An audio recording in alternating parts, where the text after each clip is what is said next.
Hello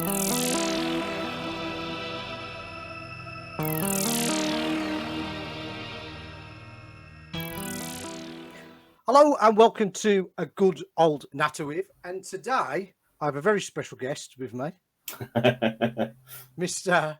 Andy Spencer. How you doing, mate? All right, mate. How are you? I'm all right, I think. Yeah, Good. I have to think about it at the end of the day, after a Yeah. day's work. Yeah, absolutely, But mate. I know the feeling. I think I'm okay. Yeah, we both think we're okay. Yeah, I think that's the main thing, mate. I've been trying to get you on for ages, haven't I? Sorry. It's been one of them years this year so far. I mean, Yeah. obviously, I started a new job a month ago as well. And then the museum's just been, as you know, it's been mental. Yeah. So I do apologise for not Nah, being. it's all good, mate. I've got you now, so Yeah, absolutely. that's the main thing.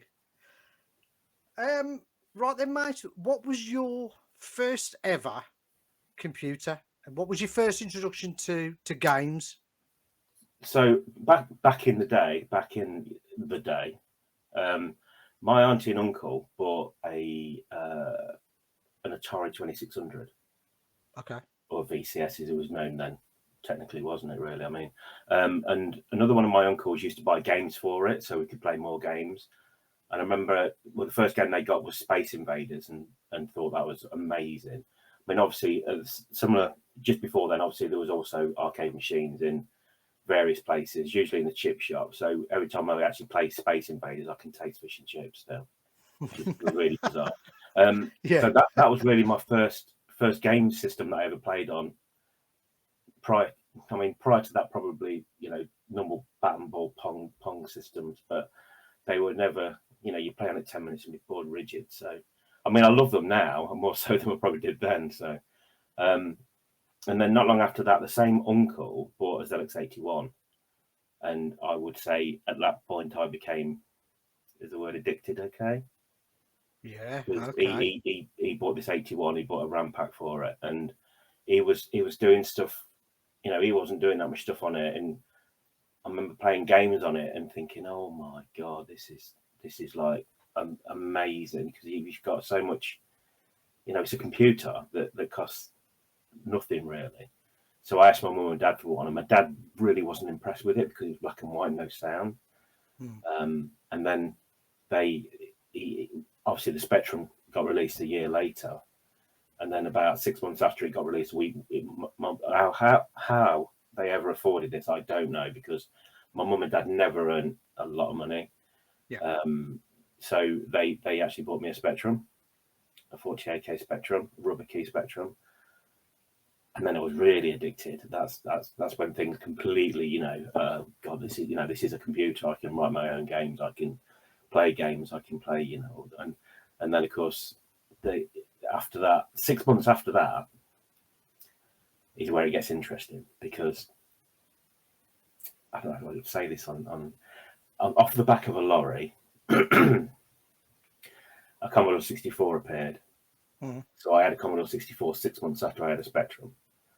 But bearing in mind, I also had friends that had, I had one that had a BBC Micro. Yeah. I had one that had an Amstrad. I had one that had what else do we have? A Dragon. And, my mates had Spectrums and 64s, and I used to love my mate's 64. Excuse me. And so I that's why when people ask me what my favourite computer is, it will always be the Spectrum, I think, or Sinclair themselves. Okay. But the 64 is so close because they're both lovely machines. They do different things. They're completely different things. It's like comparing the Spectrum. It's like comparing an Amiga to an Atari ST. They're different machines. The only thing the same, technically, is the CPU. Everything else is completely, there's no comparison because they were built for different things, built for different reasons, built into different by different people, and different prices at the end of the day.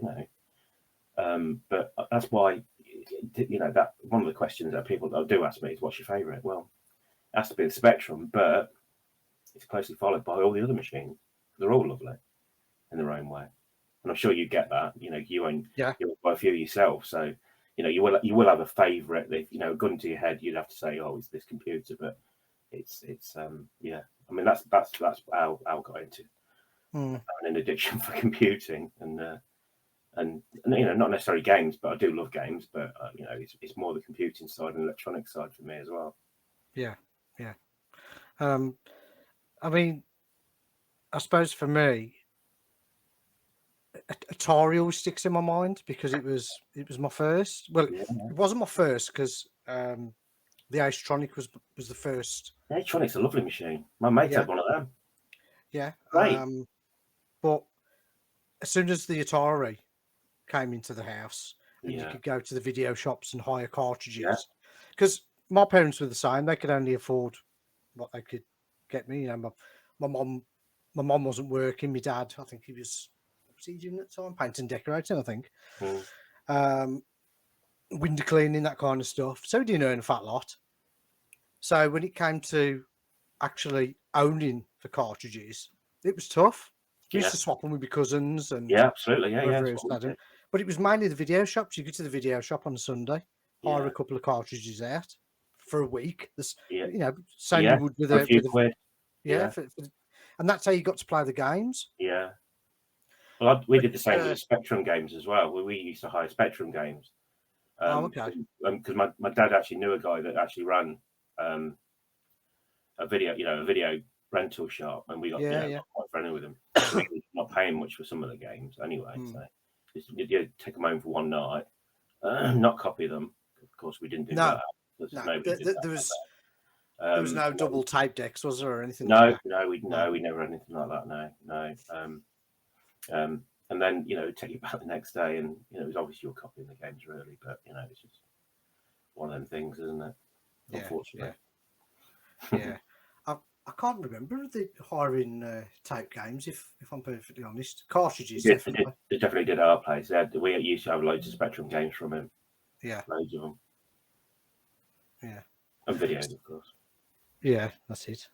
So you obviously run the RCM, the Retro Computer Museum in Leicester, Yeah. which is an awesome place, which I absolutely love to bits. How did it start? It's a good question.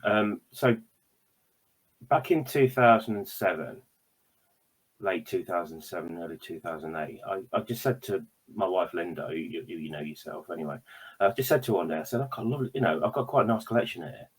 I've probably had I kept some of the machines from when I was younger, but I started picking up, machines for like a quid here. And I mean, this is one of the things I like to say to people. I actually picked up an Amstrad with a colour monitor for 99p on eBay because nobody wanted it at the time. It's just This is mental. back in 2007. It would have been. Nobody wanted it, and I gave them a tenner in the end. And then also they on a different occasion, I had somebody was trying to get rid of a dragon, and I picked up a boxed dragon for less than a fiver. I think they wanted £3 for it. Yeah. I picked up a ZX81 for 50p, and that is honestly nothing with it, no power supply or anything, but 50p. And then anyway, back to the how it started. I said to Linda one day, I've got all these systems.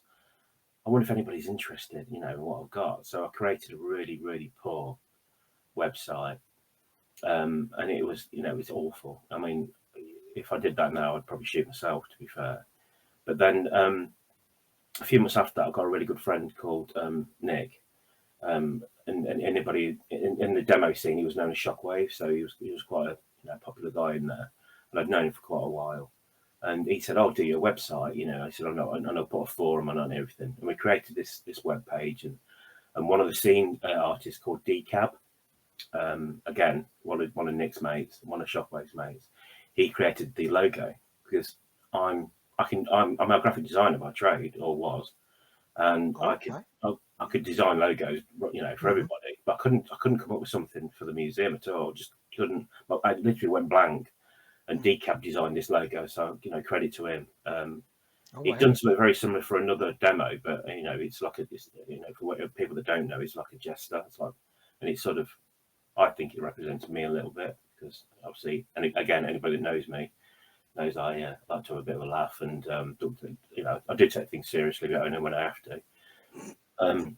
So Nick created this website for us. The logo turned up, and the forums started, and all of a sudden we've got quite a few people on this forum, and you think, oh, blimey, this has gone somewhere. And then we decided to do an event at a local village hall, which is literally where I'm sitting right now. It's less than a mile away. Swannington Village Hall. We announced this event, and it was £3.50 to get in, or something like that. I think that's all we charged. And as long as we could pay the rent, to rent the room, rent the building out for the day, that's all we needed. We put coffee and tea on, and I think we put bacon rolls and things like that on as well. We expected. This is the honest truth. I expected probably 10, maybe 15 people to turn up, and close to 70 people turned up. Wow. And at that point, I went, "Oh my stars! What will they? This is going to be amazing." And then we carried on like that for a little while. Then we outgrew my garage because people started bringing stuff to donate to this museum that I'd created. And I mean, people ask me, one of the questions that people do ask me is, why is it called the Retro Computer Museum when we've got consoles and various other things? It's because at the time, the only console I actually had was an Atari 2600. The rest were computers, because I was never interested in consoles as such, because it's just the only console I was probably interested in for a little while was probably the PlayStation 1. I never had any others at all. Okay, yeah. So that's the reason it's called that as well. So if anybody wanted to know that, that's the reason. Yeah. So anyway, these events carried on, and then we ran out of room that was stored in my garage at the time. We got a place over in El Shilton, which is quite close to where we live again, and literally rented a room out in an ex-shoe factory, and that's where it sort of grew at that place. We ended up going from one room to another room, and then we had a third room, and then we sort of wanted to expand again, but somewhere more central, and somewhere probably a bit closer to me to make sure I could keep an eye on it a bit more. And something came up. A friend of mine had got a place again really close to where we are now, in a place called Heather, which he spelled Heather, and he let us have that rent, not rent free, but it was cheap. It was really cheap. At this point, I was paying all the bills, and it was costing us probably, I don't know, £100 a month maybe. It was coming out straight, mine and Linda's pocket, and we started growing at that point. And I don't think anybody sort of took us seriously at that point either, really, because it was sort of we were doing it weekends. We weren't really, just messing about. And then we got bigger and bigger and bigger. We managed to open that place into the public, and it got bigger. And then one day, the landlord, a mate of mine, said, "I need the place, or can you pay more rent?" And I said, "Well, I don't know, because and he said, I really do need to rent the place out. One of my other businesses is not doing so well, blah blah blah blah." So then we said, well, let's look for another place. Let's look for a bigger place, and we did. We found somewhere in Leicester, where we are now, but in a different building. Okay. And then while we were there, we became a registered charity, which is 2012. And then from there, the story really. I mean, it's just got bigger and bigger and bigger and bigger. And our storage, our storeroom's massive. It's got to the point now where, unfortunately or fortunately, I don't know which is the right way of saying this, but it needs somebody full time. Literally, and it needs a team full time, which unfortunately at the moment I can't take on, because I've got a mortgage to pay still. Yeah. And a lot of other people have as well. I mean, one day it'll be our full-time job. Maybe when I either retire or part retire or whatever I decide to do in the next few years, I don't know. But it is getting to the point now where it's a full-time job, and we are having to turn stuff down because we can't do everything. We do school visits, we do corporate visits, we do birthday parties, we do external events. We don't do many external events. Because we just don't have time, and the museum itself is that busy now at weekends. It's mad. Wow. But that's basically the potted history of the museum, and it's just I still pinch myself and think, I helped create this, and obviously without the team behind me, I couldn't do it anyway. But You know, we've created this, and everybody that visits helps add something more to it. And it's just one of these things that I'm in awe of the place. Still, I still step in there sometimes and think, what have we done? Obviously, very proud of the team, proud of the place. You know, the fact that we get noticed by, you know, I'll say the big boys and you know, Mhm. museums around the world now. You know, we speak to lots of museums all around the world. Yeah, Got yeah, friends all around the world because of it. You know, and I've met so many really close friends, and you know, like yourself. You know, it's one of these things where, you know, you visited, and then, you know, straight away people hit it off, and they come back. You know, yeah. famous people that come back. You know, our heroes. We get to meet our heroes, and they like coming back to the museum. Yeah, still blows me away. That does. Yeah. Yeah, it does me. Believe me, I've been doing it for 15 years, 15 and a Mm. half years, and it's still. I still have to sort of step back a bit and think, oh, damn, what are we doing? You know, it's amazing, and the people I've met is just phenomenal. It is, honestly. You can't. I struggle to put into words how it's changed my life almost. You know, it's one of them. It's amazing. I love the place, literally. Mm. Sometimes I hate it as well, but you can probably imagine. But no, I love the place. It's just a wonderful place, and everybody that visits seems to love it as well. That's what I love. Are you open pretty much every day? No, we can't open during the week because we all work full time. Yeah. So what we do, we open Saturdays and Sundays, and then during the week, if we've got a school visit booked, we take holiday from our normal jobs, I've got you. and Yeah. then some evenings we do scout visits in the evening. So, you know, one of us will, you know, as long as we've got a key holder there, and maybe somebody else need 2 or 3 people, that we will do that. Yeah, so I still spend I spend a lot more time than you know than people probably realise, but I'm there probably 3 or 4 times a week, at least. Mm. I'm usually there both Saturday and Sunday, although just recently I've had to take a bit of a back seat a little bit because it just started a new job and trying to do, you know, if you're working 7 days a week, it's like, and learning new stuff as well, it's a hard work. It really Oh, is. absolutely. Yeah. Yeah. But no, I wish I mean, that's where we want to be. We want to be at the point where we can open probably 6 days a week. Yeah. Definitely. We'll probably Yeah. open a day during the week. That's where we want to be. We also need a bigger place because we've literally run out of room, and we know at a bigger place we can do bigger events. We can do, you know, there's so many plans we've got for the place, and there's lots of things that we know that people would be interested in. You know, in the team we've got so many skills. We've got like people that can code. We've got people that can draw and design. We've got electronics guys. We've got, you know, people that can repair stuff that is, you know, so difficult to repair. Again, I'm proud of the team. You know, the versatility of the team is unbelievable. And that's, you know, we'll be able to do coding workshops. We'll be able to do graphic design workshops. We'll be able to do electronics workshops. We'll be able to do pretty much anything within the scope of what we all know we'll be willing to do. I mean, you know already we're putting a recording studio in at the moment. Now, that's always been one of my dreams. I'm not necessarily a musician per se, but I know I love music. So to be able to put a studio in there, and, you know, record some old synths and old kit, you know, on old kit, like we've got an Atari ST in there. We'll have a Falcon. We'll have an Amiga. We've got an Amiga in there already. That sort of thing's going to be, you know, wonderful.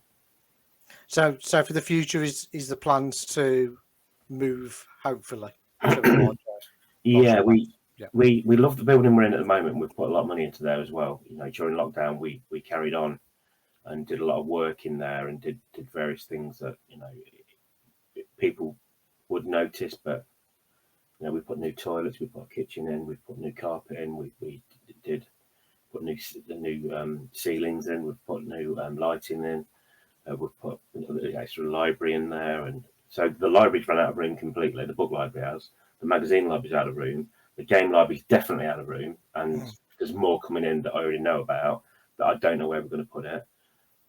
The hardware store, you know, as much as people sort of say, why do we need 20 of each thing? Well, we need them because, you know, we hope to be around for a long time and things break. Yes. Yeah, I mean, so the hardware side of things, it's irrelevant how much stuff we've got in there. It's just we'll need it at some point, and it's one of them things where it's if we've got 100 Spectrums, and but equally so, it means we can help out events when there's 50 Spectrums needed or 50 Commodore 64s. Yes, that's true, isn't it? Yeah. And that's another thing we can support the community. And that's something we're there for as well. We're friends with everybody, hopefully, and we will help each other out. And if somebody wants something, or if somebody wants something repaired, we can do stuff like that as well for people. So that's where we want to be. Yeah, we want to be there full time. That's what we've got to do. As simple as that. And how many in the team?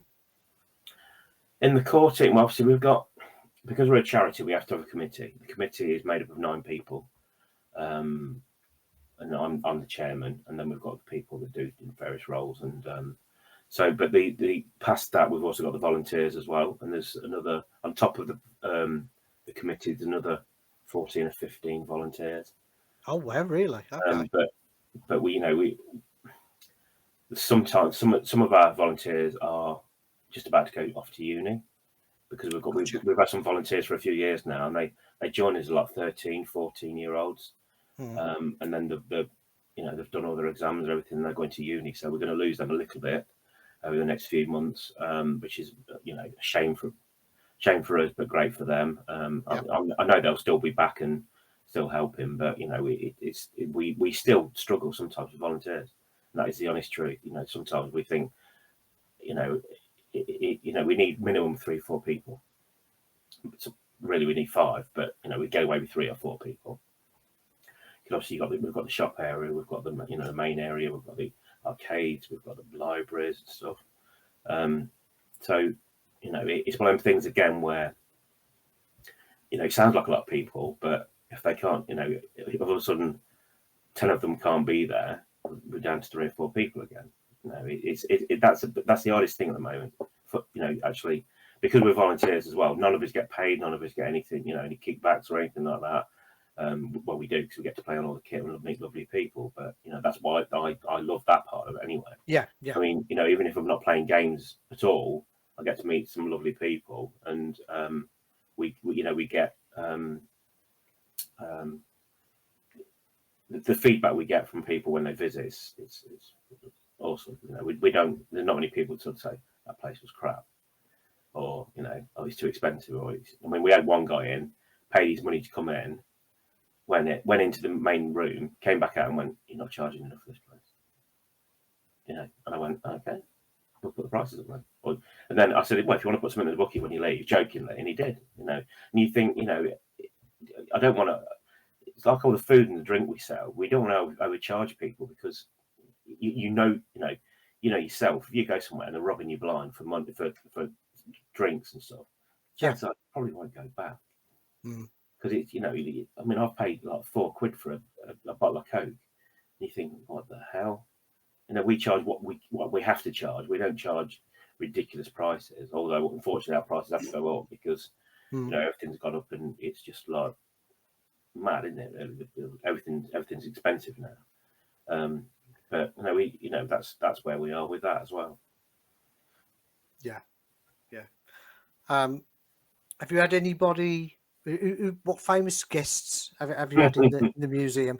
Not just, well, I suppose the people who are famous to our kind of groups in the retro scene.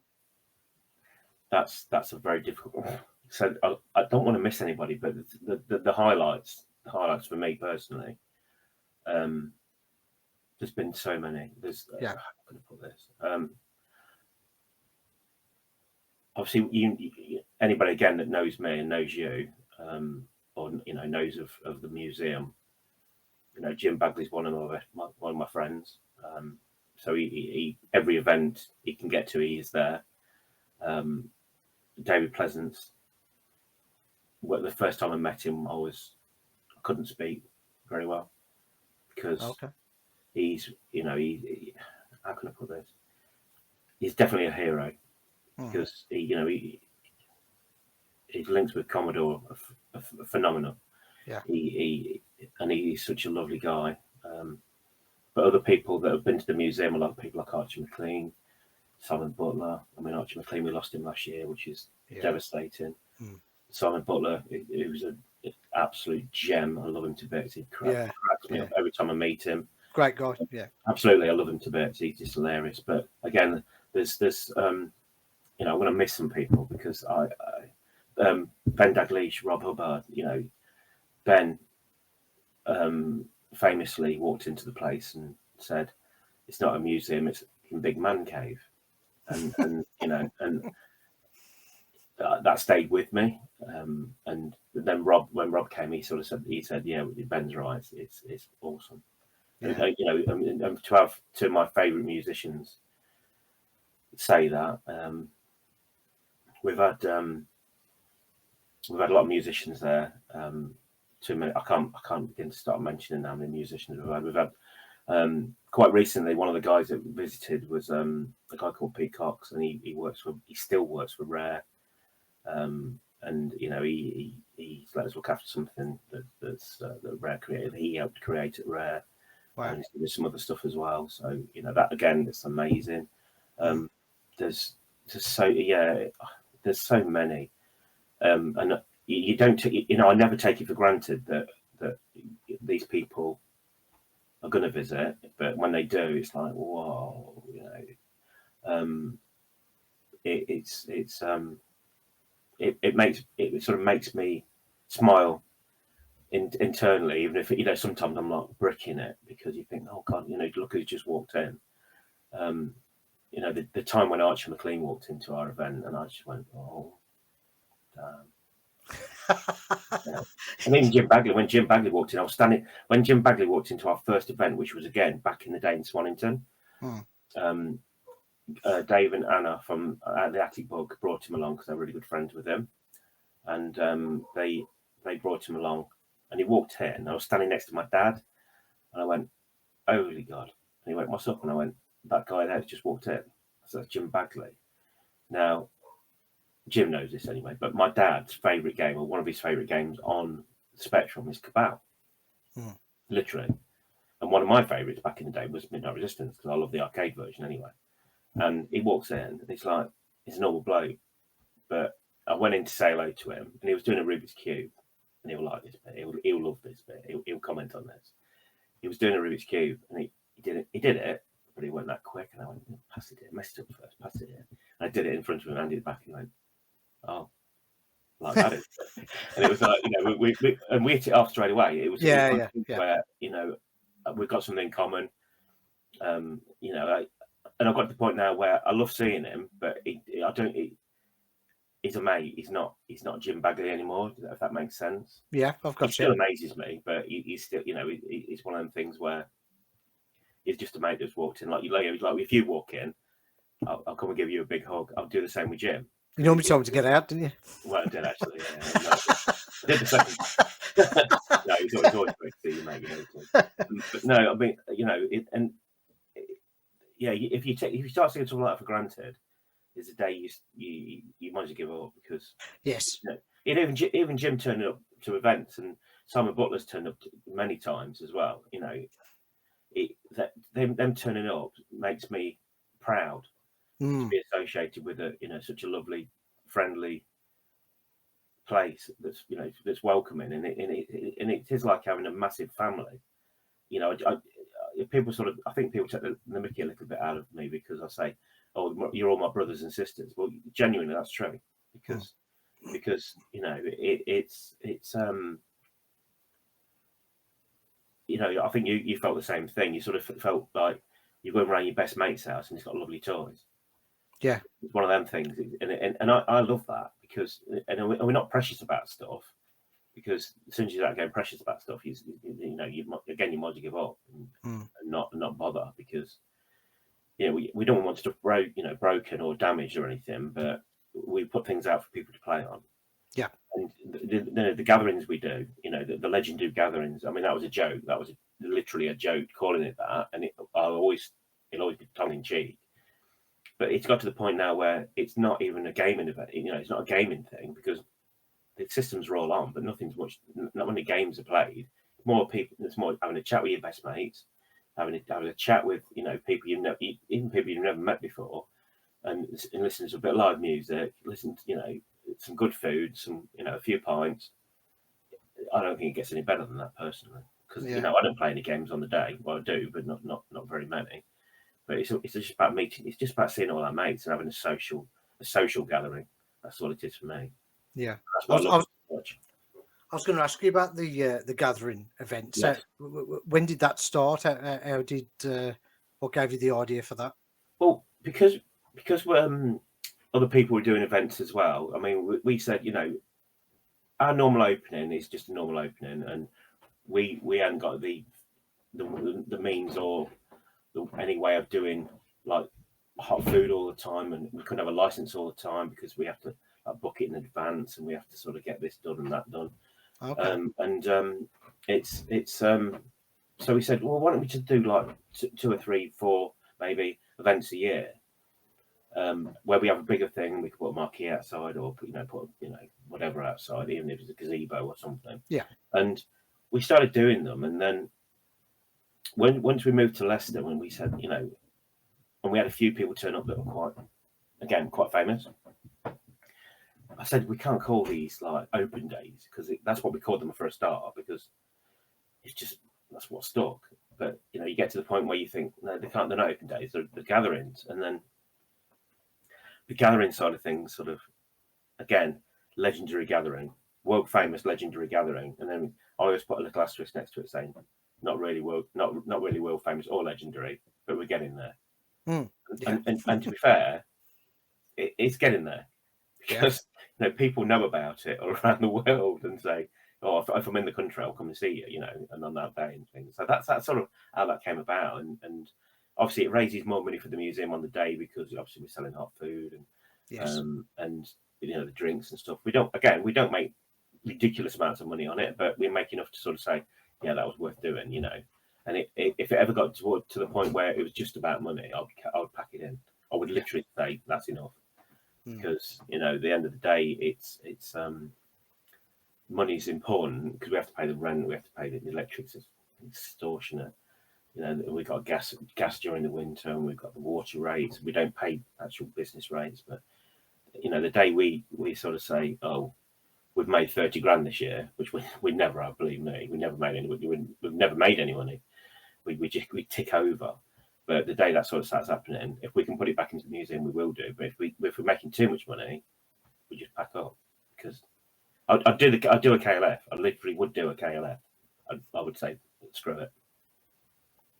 I would. Yeah, I think it's important to stay grounded. Absolutely, and because people say, what, you've been going for 15 years, you've done really well. Well, you know why we've done well? Because we're not twats. We're not arseholes, and we've done it gradually. And if we could afford something, we'll do it. If we couldn't afford it, we wouldn't do it. And that's the philosophy, and that will always stay with the museum. I think that will, long after I've gone, I hope somebody can take it on that will sort of say, this is where the museum's roots started. Let's be the biggest in the UK, or let's be the biggest in the world, or let's be whatever, or we can tick over as we are. But let's aim to be the biggest in the world. Why not? If we can get there, we will. You see it all the time, don't you? Yeah. With businesses having all these big ideas and chucking money at things that they can't afford, and putting prices up, and then they fail. And when you're taking money off people to do things, and then you don't do those things, or something goes a bit awry, or I think that's appalling. I wouldn't like to be associated with anything like that. It's one of the things where you think, no, it's not right, and it's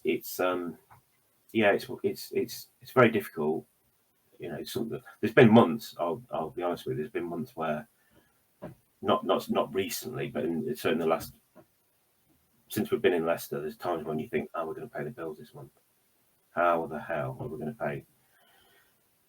This quarter's rent, or are we going to pay the electric bill? Again, I've had to put my hand in my pocket, and some of the other committee members and volunteers have done the same, and people have helped us out over the years, and I'm eternally grateful for that. But quite recently we've not had anything like that, thank God. But there's been times when it's been closed. Well, that's it. I mean, everybody's feeling the pinch, but to run a house, family, full-time jobs, and then a side project that is also you've got to be paid for as well. Yeah, absolutely. Yeah, it's got to be tough. Yeah, it is. absolutely. Yeah, Mm-hmm. yeah, very much so, mate. Very much so. So we're out. Do you still keep your own prized collection? That's a very, very good question. Sort of. A lot of my kit's at the museum. Yeah. See a Commodore 64 behind me. Mm. The Commodore 64 behind me is actually one of the the original Ultimates from Gideon. You know, one that where they did. I can't even think what it's called. He used to do the Ultimate. He does the Ultimate cartridge. Well, that's one of the first 64s that had it all built onto it. So it's a replica. Oh, I see. Okay. So that's mine. But I have got a spec here somewhere. I don't get time to play them, if I'm honest. If I do play them, I've got my next year, of course. But again, I've not. It sounds horrible. At the minute, I've just lost interest a little bit. Yeah. And I don't know why. It's just, I think it's starting a new job. Yeah. And learning new stuff there. I don't want to go and turn a computer on at night and start coding again. But I've got so many ideas for different things.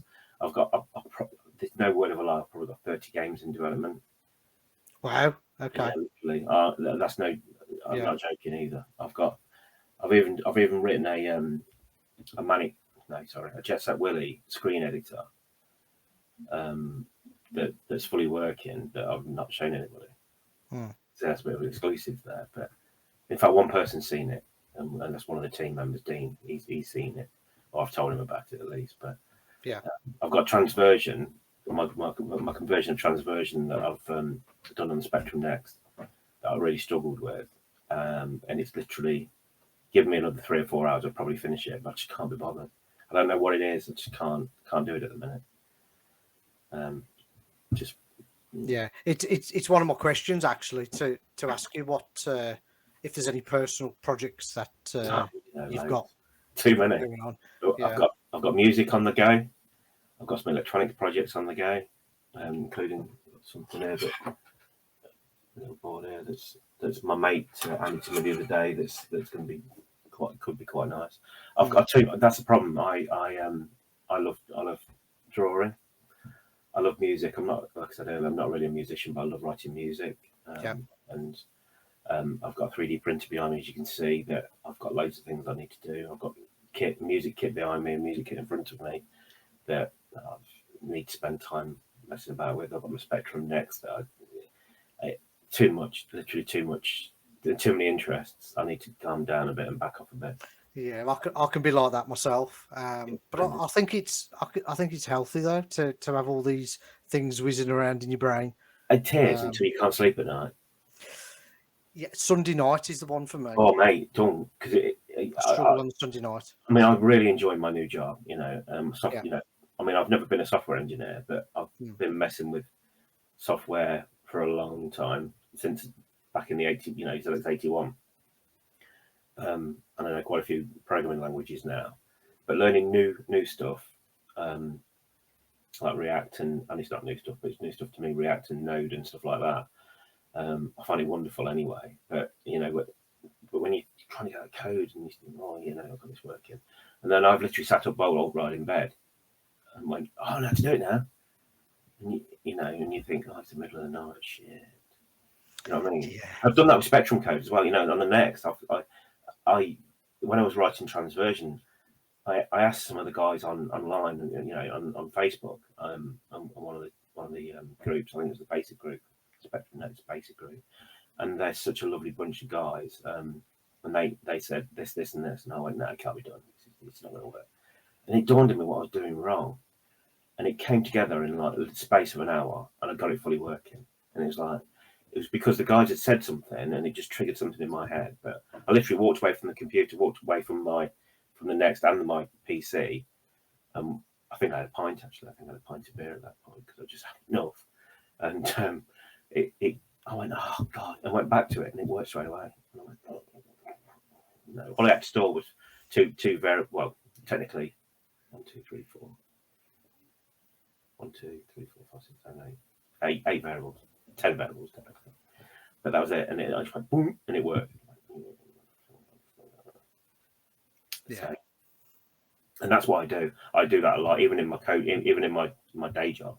If I'm struggling with something, I just walk. I just, lock my computer, walk off, have a drink, or have a chat with somebody, or just have a breather, then go back to it and say, oh, I know what's wrong with this. It's this, and just type away. But Yeah. I think that's the best thing to do. it is every time.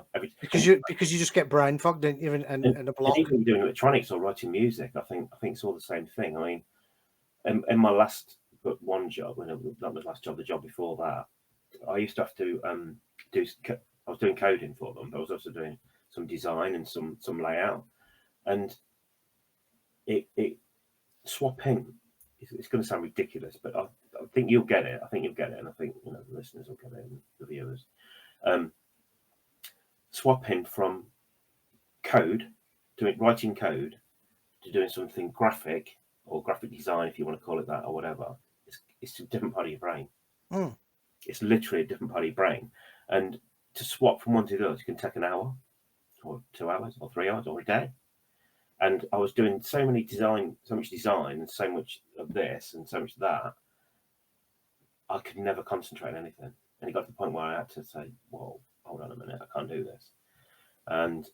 But being a software engineer is different, because I'm writing software to talk to some hardware that's on my desk. I'll say da da da da da, and I'll get something visual straight away. Like I'll make an LED flash from my software, or I'll open a lock, or I'll something will change on the screen. I love that. I literally love that. That's amazing. That's such a buzz when you can get something to that's sort of. It's magic, isn't it? It is magic. It is. It is, and that's why I love writing code, and that's why, even on the Spectrum Next, I love the. I mean, I know some Z80, and I can program in Z80-ish, but I love the basic on it. I think it's one of the best basics I've ever used. In fact, it is the best basic I've ever used, and it's easy to use. It's powerful. The new stuff that's coming in the next release is going to be even better. Wonderful.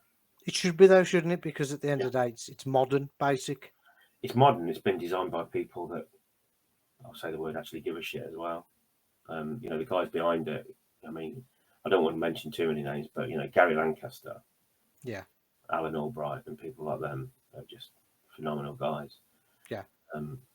They've created something that's well, it really is, a Spectrum Next, but it's more than that. It's its own little thing. Even if it wasn't a computer before it, it's a wonderful bit of hardware. It's incredible, isn't it? And then you get somebody like Mike Daly, who just Mike Daly as well. And it's like now he's just done this emulator for it, and it's like it's incredible. It is incredible. And there's so many people writing lovely software for it. There's several people again. I'll name it. I can't really name all. I don't want to name them because I'll miss somebody out. That's there's some guys out there that are changing stuff and doing stuff and helping other people out, including myself, because I'm still learning stuff. And it's a lovely thing to be part of, because you sort of get to see all this stuff. And I mean, have you played Attack Attack yet? The new version on the net? Yes, I released a little gameplay video on. I've not seen it, mate. On the What's Next channel. Okay. Yes, of course. And you know what? And this is going to upset some people, but I was never a massive fan of Attack Attack back in the day. Yeah. Obviously, the box art. Yeah. The fact that it was ultimate. Yeah. The graphics, everything about it was 10 out of 10. Yeah. But the game, I got bored of it very quickly because I was playing other games. My favourite game's always been Way of the Exploding Fist. I love it. And again, I prefer that on the 64. And I love the 64 version as well. Mm. But one of the main games I used to play was a game called Nether Earth. Oh yeah, I've still played it. Because it's got to be one of the first ever real-time strategy games Yeah, because you were a robot yeah, and you were against the AI back yeah, then. And I thought that game was absolutely incredible on the Speccy. yeah, yeah, absolutely. Um, I mean, one of the games I played a lot back in the day was a game called Mind Out, okay. and it was by Quicksilver, and it was in Oh, Basic, okay, right, okay. and you had to cross. You're a little tiny worm, and you had to cross. No, you had to rescue Build a Worm. That's right. You had to cross a minefield, Hmm, and then eventually you get to Build a Worm, and you rescued him and everything. yeah. And you know what? And again, I've recreated that on the Spectrum, not on the Spectrum Hmm, Next. I recreated it myself in Basic because it was quite a simple game mechanics, but it still sticks out to me as one of my favourite yeah. games. And obviously another game that I loved and I still love it to this day is Antitan. I went to, well, it's Yeah, just incredible, isn't it, to look at? yeah, Back then, you look at that and it's like yeah, this is just a 3D world. yeah. It was incredible. It was amazing, and again, that sort of there's several games like that you think, damn, I mean, obviously Manic Miner and Jet Set Willy Manic Miner is my favourite game, I would say. It's gameplay, isn't it? Gameplay is I love it. always king. Gameplay was always king back then, and that's what a lot of new games suffer with, in my opinion. Now, Absolutely. um, Completely agree with that. they look real, but Yeah, the whole idea of games is to come out of reality. yeah, Um, the the hardships of life, so yeah. you get away to playing a game. I don't want it No, I don't realistic all either. the time. No. I want that gameplay. I want something Well, it's to like Elite, make me isn't it? forget. It's like the game Elite, right? Oh well, And the best version will always be the BBC version. Simple as that. it's playing behind me there. Exactly. As you can see, yeah, I mean, the Archimedes version's gorgeous as well. I have to say it is. Other versions are lovely as well, but the BBC version, I write code, I understand code. yeah, How the hell did they do that? Seriously, how did they create such a massive environment for you to go and play in? yeah. It was unbelievable. And again, another game as well, Sentinel Mm. on the I, 64, I especially. didn't understand that when I was a kid at No, all. but that's amazing. The random generator, the generating of the levels is flipping heck. Creating a world, isn't it? And it's like It is, reading. It's like yeah, reading a book. It's all yeah, about what your mind is creating. yeah, That's what makes it good. That's why absolutely, horror films were better in the 80s than they are now. absolutely, yeah. Because I it's mean, what you there's been a didn't couple see. there's been a couple recently that I've really enjoyed horror films because I mean, Stephen King's my favourite author, Hmm. and I've just managed to watch the Bogeyman, however you want to say it. Okay. There's a new version of that, and I read the book years ago, and it scared the bejesus out of me. Short story. Okay. Yeah. And they've made a new film of it, and the new film is very, very good. Oh. Very, very good indeed. Hmm. It's yeah, I love. I mean, I don't know if you're a Stephen King fan. I actually don't know that. I really don't know that. But Well, my favourite Stephen King films would have to be Christine, Yep, obviously. yep, Carrie. yep. Um, See, one that doesn't jump to people's minds. And the books are stunning. I've read all the books, and a lot of people said the adaptation of the movie was terrible. Right, The Dark Tower. I love the movie. I think casting Idris Elba, Idris Elba. I yeah, haven't watched. I've never Matthew watched it. McConaughey as the Dark Man. Mm. Whoever got them cast was phenomenal. It was spot on. It was literally spot on because it's probably controversial, but it doesn't. They couldn't do the books justice because the books are, and I'll say it, as good as Lord of the Rings, as good as The Hobbit, easily as well, easily, and make more sense, to be fair, in my humble opinion. But that's just me. But to try and create a film based on that world was always going to be a mammoth task, and I think they pulled it off. I've watched it probably a dozen times, and I never get bored of it. And I'm got a bit of a man crush, I think, on Idris Elba anyway, because I just think he's wonderful. Yeah. He's another Denzel Washington to me because I love Denzel. Yeah. amazing. Every film he does, and he just like, damn, you know. Oh, Equalizer was. Have you seen the new one to come in? I didn't do it. I didn't enjoy the second one. I thought the second one was very poor. I'm really looking forward to this third one. I thought the first one was stunning. To be fair, it was like, he was so cool and calculated, and he was perfect for the role again. You know, whoever came up with the casting for that was like, damn, that's amazing. But yeah, I do love movies. That's another passion of mine. I love movies. Yeah, that's it. Going back to the museum, what would you say is your prized possession at the museum?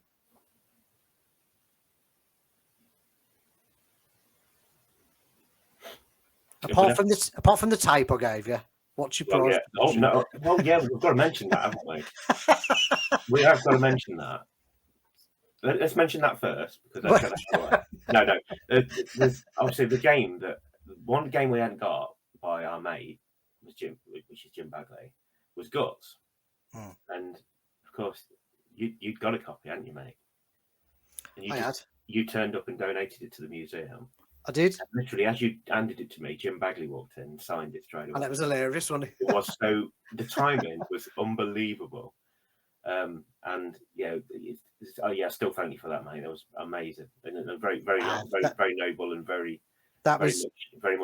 That was nothing, mate. It was. Yeah, it is though, isn't it? Because it's part of your collection, but so it is definitely appreciated. It was sitting on my shelf, so there you go. No, it's sitting on our shelf, but we signed. Jim signed it. And people see it, and people say, "Oh, that's signed, look," and it does make people smile. Oh, that signed stuff up there. Oh, God, bloody hell. Yeah. And again, we want to be able to show that off more. It's for a good cause. It is absolutely, mate. Of course, yeah.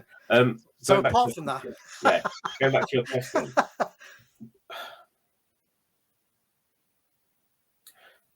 So, one of the things that's rare, that's ours, obviously, is a CD 1200, which is a prototype of the Amiga 1200 CD drive, but would turn it into a CD 32. Okay. That's probably the most valuable piece of kit we've got, because we can't put we've insured it, but we can't put a figure on it. That's literally the last one, the only one. Oh wow! Okay. There were, I think we think there were 9 made. It was either 7 or 9. I can never remember which. And the lady that designed it, Beth, she confirmed that more than likely the last one in existence. Maybe there might be another one. So, and she signed that for us as well, so it's worth even more now. And she, again, a lovely lady. She visited and all the way from America. I mean, she works for. Well, I probably can't say who she works for. She works for a big company anyway, and she happened to be in the UK. Came to say hello, which is wonderful. So that obviously is probably the most valuable thing. But there's things that mean we've got signed stuff that can't be signed now, because at least 2, 3 of the people that signed it are no longer with us. So we've got Atari 800 XL that was signed by Archer, and it says "With Love, Archer," because he said, "What do you want me to write on it?" I went, and I jokingly said "With Love, Archer," and he went, "Yeah, okay," and signed it, and that's But he also signed my Commodore 64, along with Ben Daglish, and many other people as well, and that's mine as well. That's actually my 64, but it's at the museum because it's at the museum. And we've also got a Spectrum that's signed by many people as well. So the fact that like Ben's name's on there, and we'd never get that again. We can never get Archer's. It's I think stuff like that's probably not worth more, but more precious. There's so much stuff we've got that you think, there's some stuff that people don't know we've even got. And there's one thing I forgot we'd got, and that's a Jaguar development kit. I completely forgot we'd got it. And we've got the when I say development kit, it's a Jaguar with the CD plugged into the top of it with cables all coming out of it and stuff. Blimey. And again, it's the sort of thing we need to put on display. We just haven't got the room at the moment to be able to Yeah. put that on display. We've also got PlayStation 2, I think it is, dev boards that you would put inside a PC and stuff like that. We've got the black PlayStation 1 and the blue PlayStation 1. The Netyarotsy and the debug stations and things like that. That I'd love to be able to put on display, but we can't because. And they're all. I mean, this is the thing. We've got games that are signed by people, and I mean, a Commodore 64 game we've got on cassette and disc is Great Guiana Sisters. And yeah, that's a rare one. It's a rare one. Yeah. We've also got stuff on loan from people. Things like the Playboy, which is was going to be Rare's answer to Nintendo's prayers when it comes to the Game Boy. But they didn't realise Nintendo were working on the Game Boy at the same time. So again, Pete's let us borrow that and put that on display. We've got the 1 millionth Amiga on display. We've got a Batman pack signed by David Pleasance on display, and that is ours. But stuff like that, it's priceless because it's I mean, yeah, David signed a lot of things, but that's our Batman pack. That's our, it's worth. Yeah. And the VR machines we've got, they're priceless because they're working most of the time. To try and replace any of the kit we've got, you try and replace our library. If you went into our library right now and said put a value on it, what would you say? I don't know. Well, you can't, can you? You can't I mean, it's insured for a certain figure. We already know we've got to put that figure on, and the figure's already scary. You know what I mean? And these things, And again, it's horrible coming down to money at the end of the day, but sometimes you've got to be practical about these things and say, this is priceless, genuinely priceless. That museum is priceless now. Yeah. If I walked away right now, I could say I've created a priceless artifact because I have. I've helped create that. I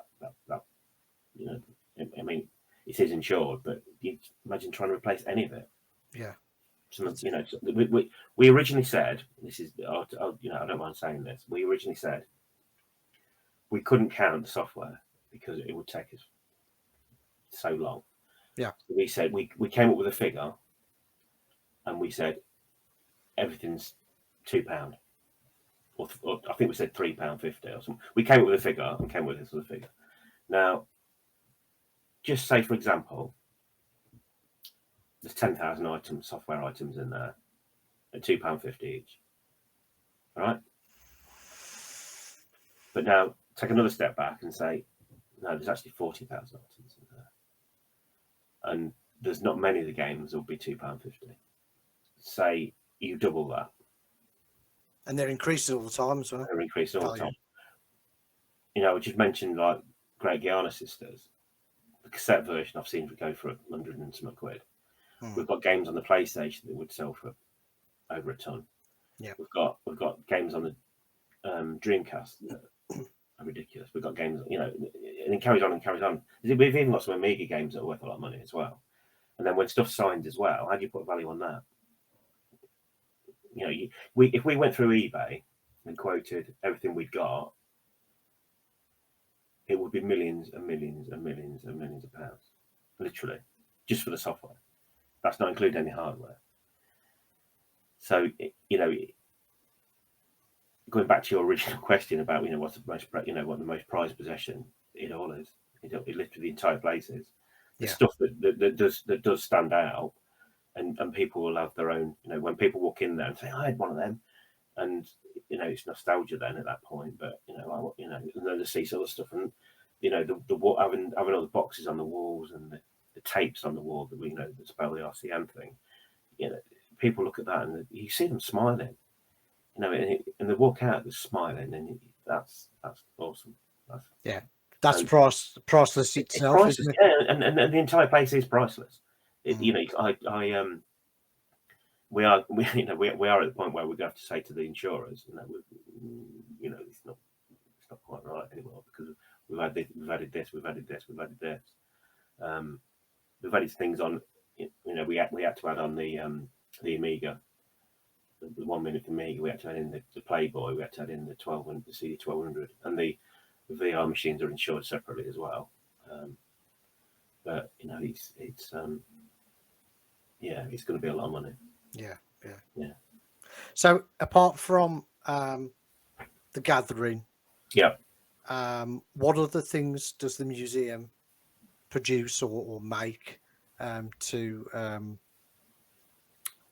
so people can donate? Okay, yeah. So obviously, when you visit the shop, you know, you visit the place itself. We sell stuff in the shops, in the shop.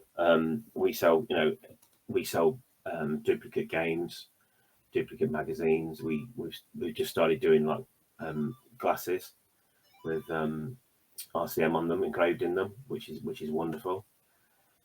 We've got mugs, we've got all things like that, and we obviously we do other external events as well. But there's so many ideas we've got to raise more money for the museum. It's you know it's very difficult at the minute to, because we don't know exactly which is the best route for us to go to. I mean, obviously, if anybody wants to donate money, they can go to we've got a thing on People's Fundraiser, and you can actually, from our website, you can go there and you can donate some money if you really want to.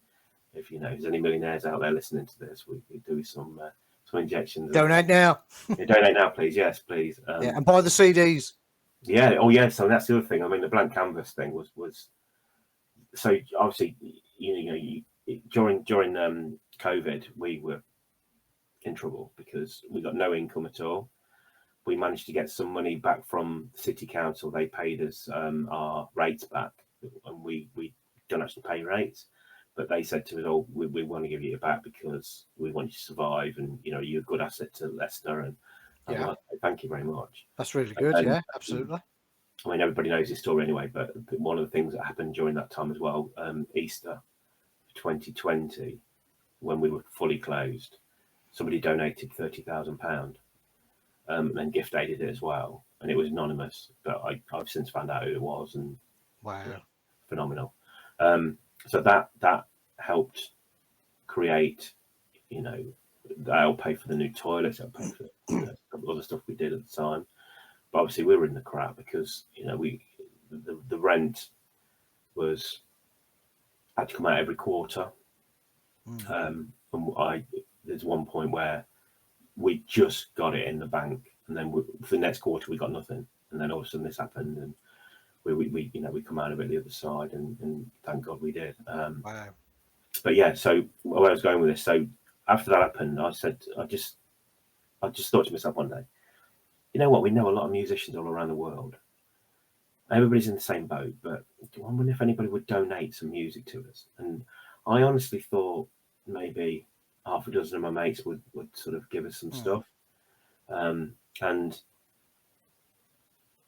one person has to be mentioned here is our mate Paul Hesse. Yeah.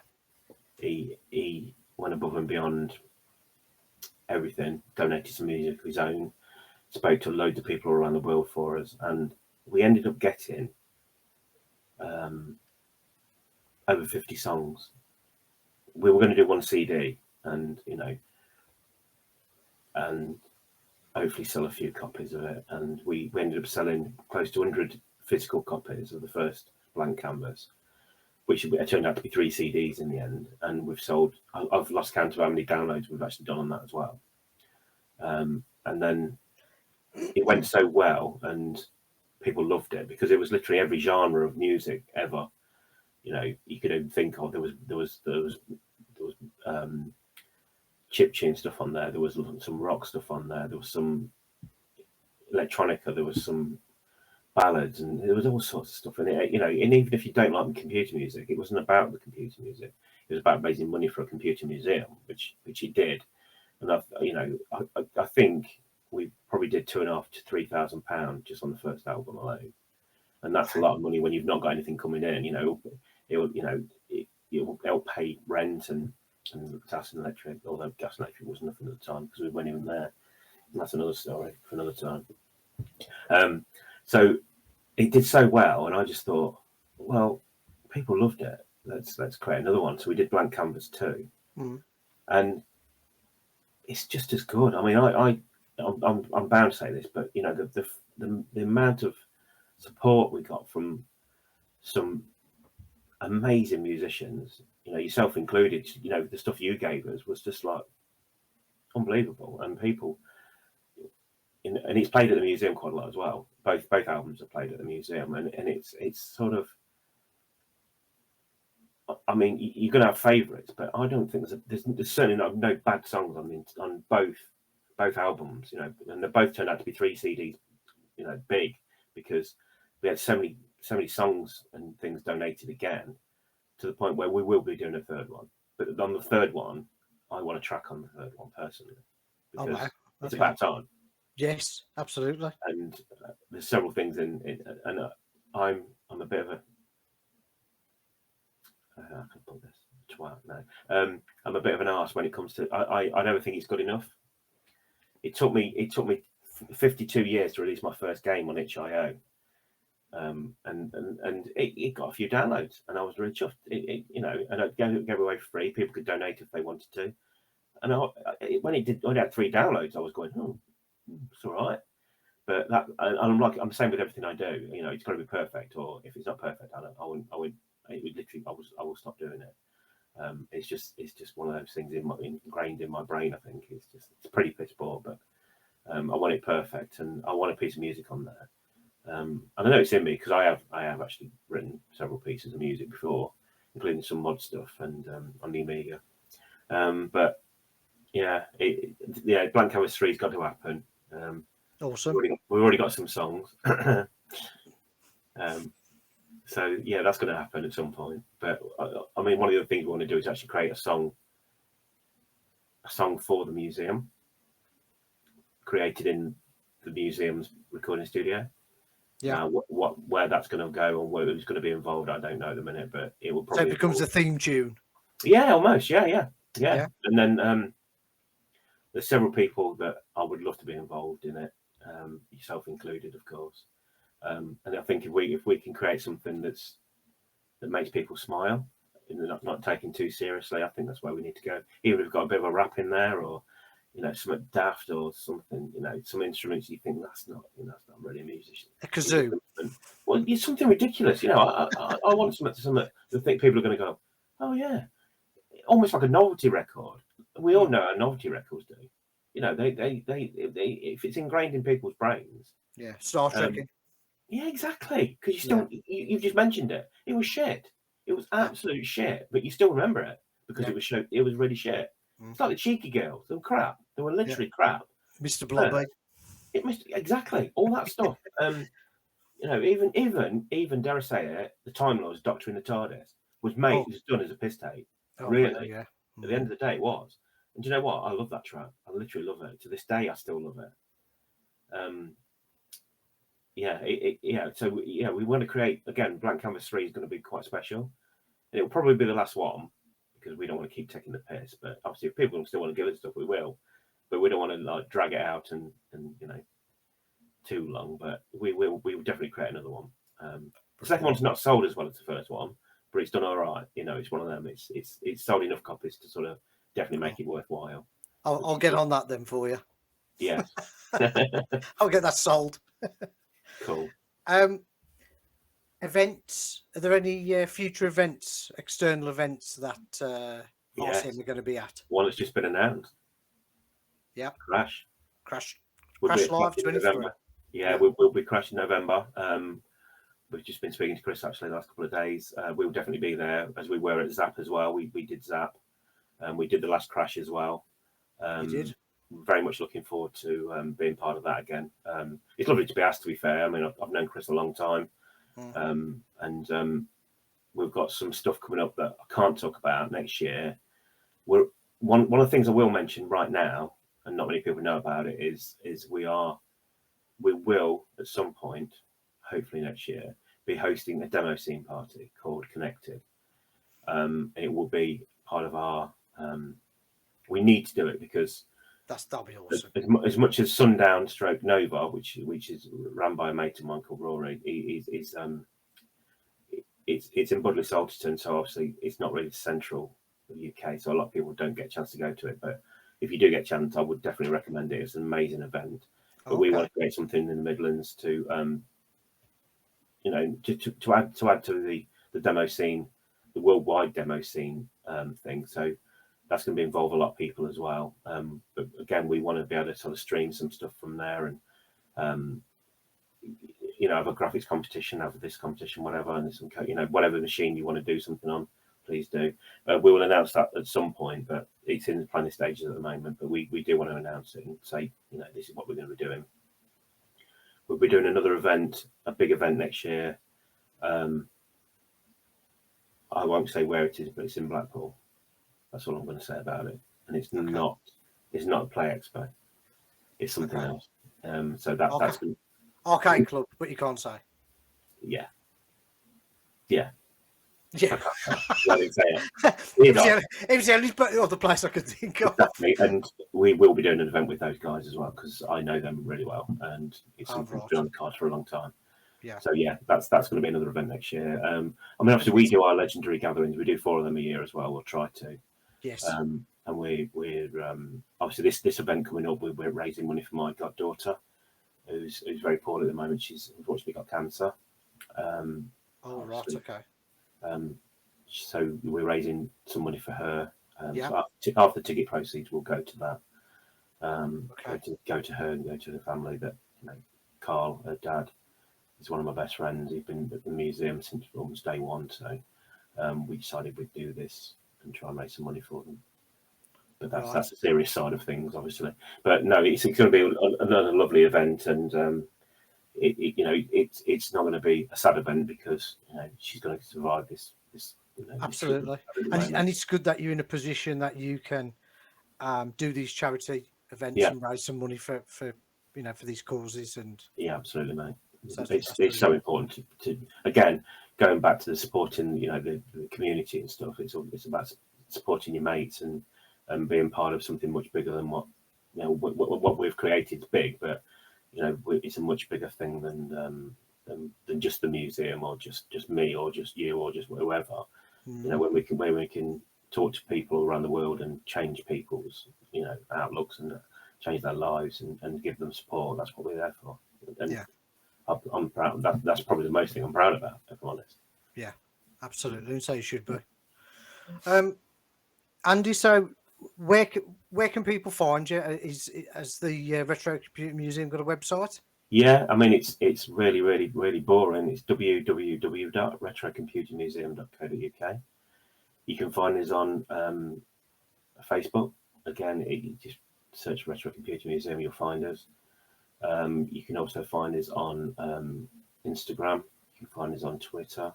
It's now called X. Yeah, XCOM. X, yeah, exactly. I mean, there's also, if you go to our website, there's also, like I mentioned earlier, people's fundraising as well, where we, you know, that's where we, I think that's right now. So it's changed 5 times in the last 10 years because some of these charity fundraising pages just go under, and, you know, but we had one take about 6 or 7 grand away from us. Yeah. It went bankrupt. Oh, blimey. Okay. It went again, a bit of it back, but nowhere near what we should have got back.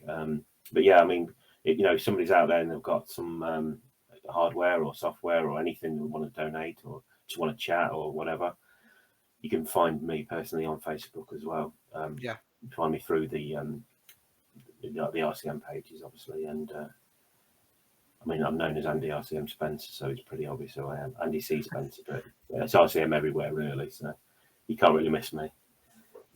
And if people want to buy the blank canvas CDs, they can there's those off the website. Yeah, all of them from the website. There's a direct link straight from the Retro Computer Museum onto another website as well. Yeah. Of course, we sell them in our shop as well. So if you want to come and visit, please do. And you have to come and visit anyway because we're not selling the glasses online. The new glasses we've got, the pint glasses we've got, are awesome.